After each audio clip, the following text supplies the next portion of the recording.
tepat. Sekarang kita masuk ke diagnosa keperawatan. Apa sih yang membedakan diagnosa keperawatan komunitas dengan diagnosa keperawatan departemen lain? Biasanya, diagnosa keperawatan komunitas itu berfokus pada masalah kelompok atau masyarakat itu sendiri. Jadi, biasanya atau pada umumnya, diagnosa keperawatan komunitas itu sangat jarang mengambil diagnosa individu itu sendiri. Seperti diagnosa keperawatan yang lain, hal-hal yang perlu kalian perhatikan dalam menyusun diagnosa keperawatan komunitas, yakni diharapkan bahwa diagnosa keperawatan komunitas itu sendiri dapat menggambarkan masalah kesehatan, respon maupun situasi yang ada pada masyarakat. Kemudian, setelah mendapat gambarannya berdasarkan data yang sudah didapatkan tadi, perawat komunitas mengidentifikasi penyebab atau etiologi yang terkait dengan masalah yang muncul. Kemudian, dilakukanlah identifikasi gejala atau simptom dari karakteristik masalah itu sendiri. Jadi, pola pikir dalam menyimpulkan atau menarik diagnosa keperawatan seperti ini. Jadi, diagnosa keperawatan komunitas itu harus memenuhi 3 aspek ini berdasarkan Anderson dan McFarlane atau ahli teori dari community as partner. Kemudian, diagnosa keperawatan komunitas itu ada 3. Diagnosa fokus masalah atau diagnosa aktual, diagnosa resiko, dan diagnosa promosi kesehatan. Kemudian, dalam proses diagnosa keperawatan atau penarikan diagnosa keperawatan ini, tidak seperti departemen lain, di mana kita sebagai perawat punya otoritas yang lebih dalam menegakkan diagnosa keperawatan. Hal ini tidak berlaku untuk keperawatan komunitas. Perawat komunitas hanya menganalisis diagnosa keperawatan komunitas yang ada. Atau diagnosa keperawatan komunitas ini perawat melis daftar-daftar diagnosa yang terjadi di masyarakat. Kemudian, siapa yang menentukan diagnosa yang paling prioritas, yakni masyarakat.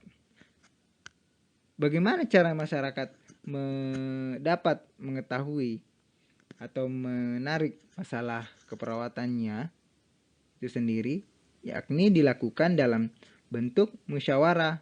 Jadi, perawat kemudian akan menghitung bersama-sama atau berdiskusi bersama-sama masalah-masalah yang ada berdasarkan komponen-komponen ini. Kesadaran masyarakat akan masalah, motivasi masyarakat, kemampuan perawat, ketersediaan pihak yang menyelesaikan masalah, beratnya konsekuensi jika tidak disesuaikan, dan kemungkinan tercapainya dari target masalah keperawatan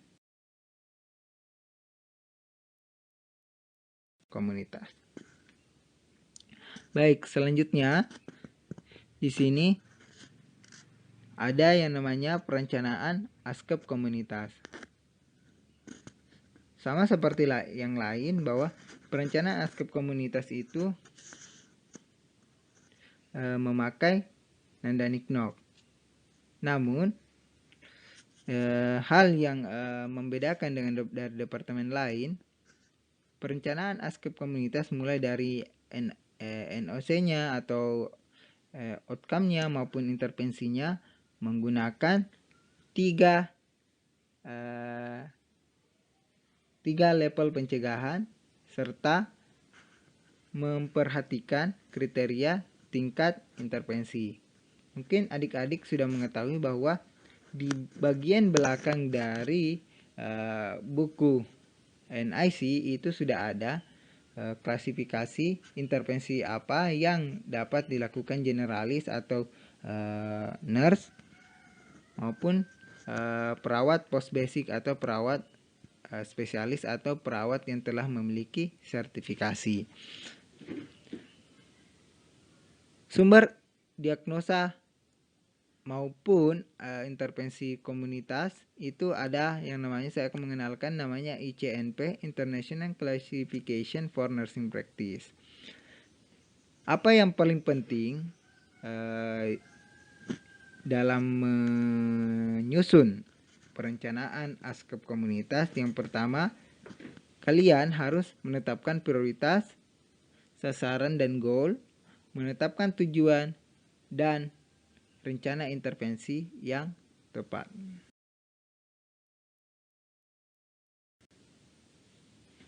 Baik, kemudian selanjutnya implementasi ASKEP komunitas.